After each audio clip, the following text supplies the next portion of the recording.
Tom Clancy's H.A.W.X is a weird game. It was released under the Tom Clancy name, but has basically nothing to do with what that name used to mean, which was tough as nails, realistic military simulations. Then again, ever since Ubisoft took ownership of the Tom Clancy's brand name a few years back, all the games bearing his name had nothing to do with him or his novels.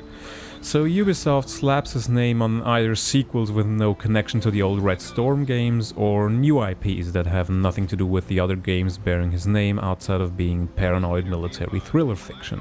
H.A.W.X's other interesting feature is the inclusion of real-world satellite images off of GOI's commercial offshoot Iconos.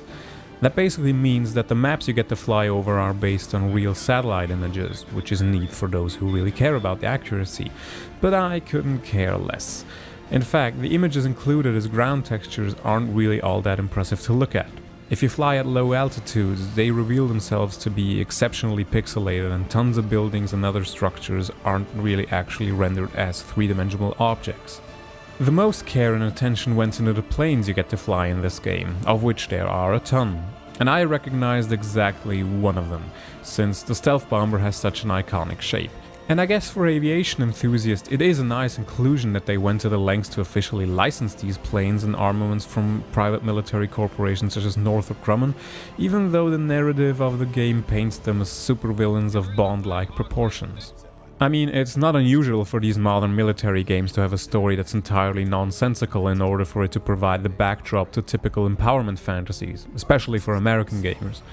The narrative starts with a group of pilots, one of which you play as, flying a mission for the United States Air Force, after which you get contracted by some private military company to fly missions for them. So you and your buddies go out into various countries and fly a bunch of missions until your employer lands a deal for the government of Brazil. An entirely different PMC controlling certain territories in Brazil starts an invasion of Rio de Janeiro, where you would do a bunch of levels with wave-based defense and a few escort missions.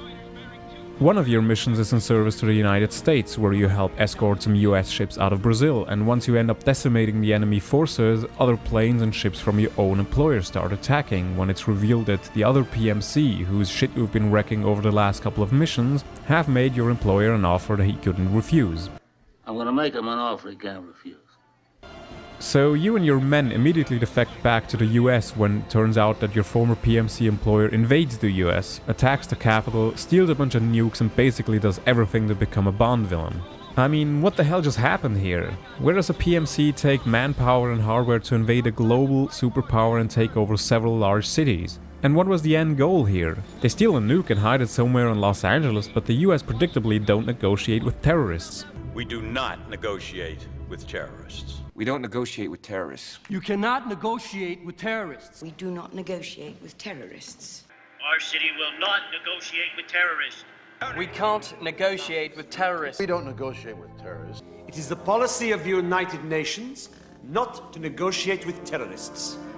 Really? So long. So wouldn't that mean that all the people who live in these cities we keep fighting over didn't get evacuated? Every single stray rocket launched could cause untold number of civilian casualties, and the game simply glances over this.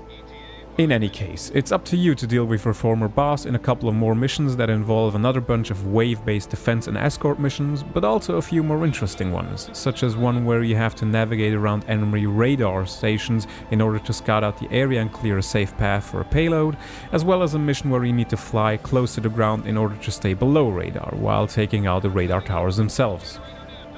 The plot constantly ramps up in ridiculousness, where you have to defend a space shuttle at Cape Canaveral and finally duke it out under a time limit where you have to defend another plane trying to locate the stolen nukes while under heavy attack from enemy fighters.